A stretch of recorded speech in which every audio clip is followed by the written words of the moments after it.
Welcome to This Explainer. Today we're doing a bit of reverse engineering on what is literally the ultimate financial empire, the US dollar. We're going to unpack the mechanics of global finance and ask a really massive question. Was the dollar's monumental rise a calculated master plan or just a colossal historical accident?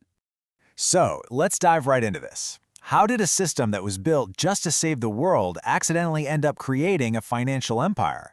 Well, to figure that out, we have to travel back in time to July 1944. Imagine the smoke-filled rooms of the Mount Washington Hotel in Bretton Woods, New Hampshire.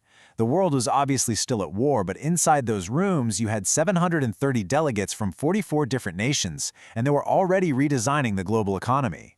They literally had 3 weeks. 3 weeks to build a system resilient enough to prevent another Great Depression and stable enough to rebuild the completely shattered world. And going into this, the United States had a massive advantage. In July 1944, they held a staggering 70% of the world's monetary gold reserves. 70%. Just think about that for a second. Their mainland was unoccupied, their factories weren't bombed to rubble, and their economy was absolutely booming from wartime production. Because of this massive leverage, the American delegation didn't just negotiate the New World Order. They dictated it. So, let's look at the actual mechanics of the Bretton Woods blueprint they hammered out. Instead of an old-school gold standard where every country directly traded paper for gold, they created a two-step system. Step 1, every other global currency was forced to peg to the US dollar, floating within a really narrow band. Step 2, the US dollar anchored itself strictly to gold at a fixed rate of $35 per troy ounce. Basically, every currency was forced into orbit around the dollar. The absolutely crucial point here is that the United States became the undisputed monetary sovereign. John Maynard Keynes, who was representing Britain, actually proposed a neutral global currency called the Bancor that no single nation would control. But the American delegation, they flat out rejected it. As our source notes, the dollar would be the reserve currency. The center would be Washington. They deliberately constructed an economic masterpiece with America at the dead center. Section 1.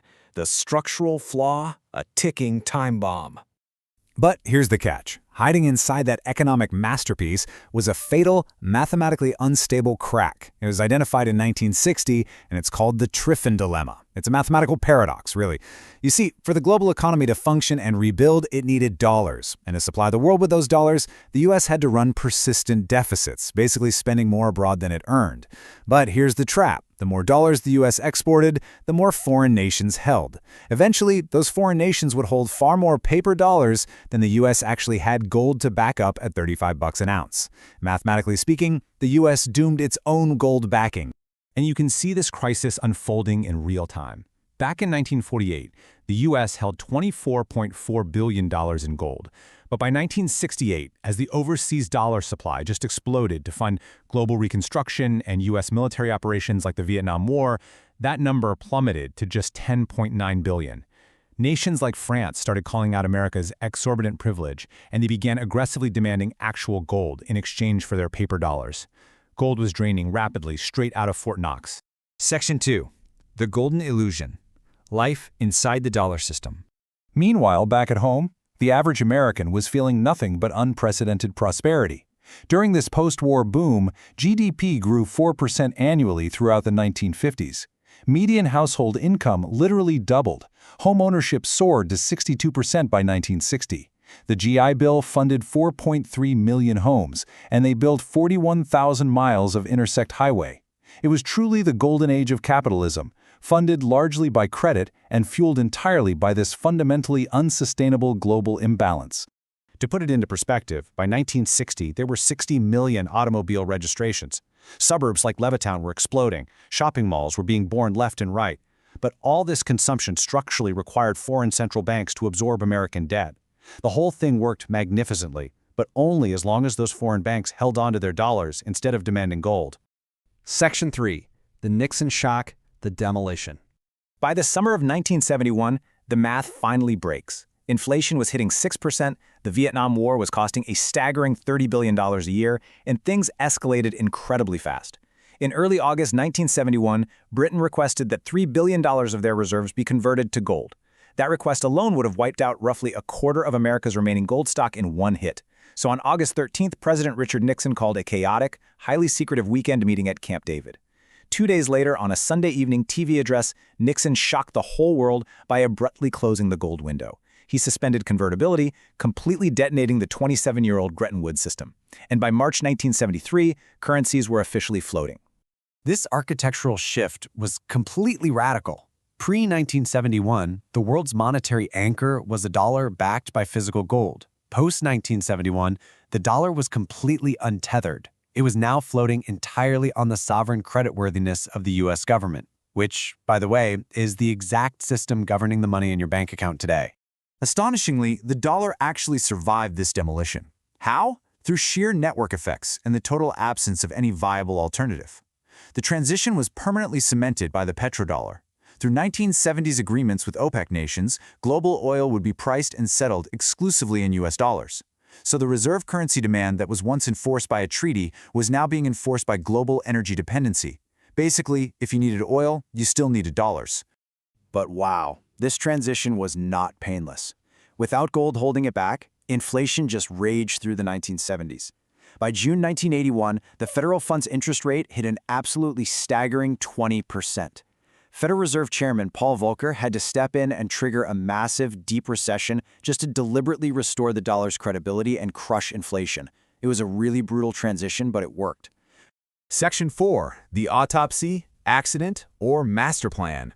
So experts generally use 3 distinct competing historical frameworks to make sense of the rise of dollar hegemony. You've got the strategic design theory, the systemic drift theory, and the war economics theory.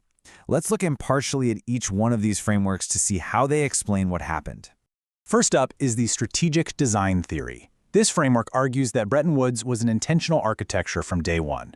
It suggests the United States deliberately leveraged a moment of extreme global vulnerability in 1944 to purposefully design an unshakable financial empire.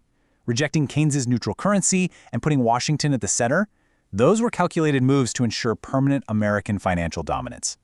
In this view, the 1971 Nixon shock wasn't a failure. It was just a recalibration to unchain the dollar from gold constraints. Next, we have the systemic drift theory. This framework views the collapse as, well, an unavoidable math problem. It suggests the system's breakdown wasn't some master plan, but just the inevitable mathematical consequence of the Triffin dilemma. The logic is that any nation supplying global liquidity has to run deficits that will eventually destroy confidence in its own currency. Under this theory, the post-1971 dollar dominance wasn't planned at all. It was just chaotic improvisation, because the world literally had no other alternatives. And finally, the war economics theory. This perspective argues that dollar dominance was essentially just a huge historical accident. It points out that the U.S. didn't dominate because of some brilliant institutional design, but simply because it was the only major nation to emerge from World War II with intact factories, a fully employed population, and vaults completely stuffed full of gold. The global power was just inherited by default. So it all comes down to this really massive question. Was dollar hegemony a carefully planned architecture of power, or just the unintended consequence of trying to stabilize a collapsing world?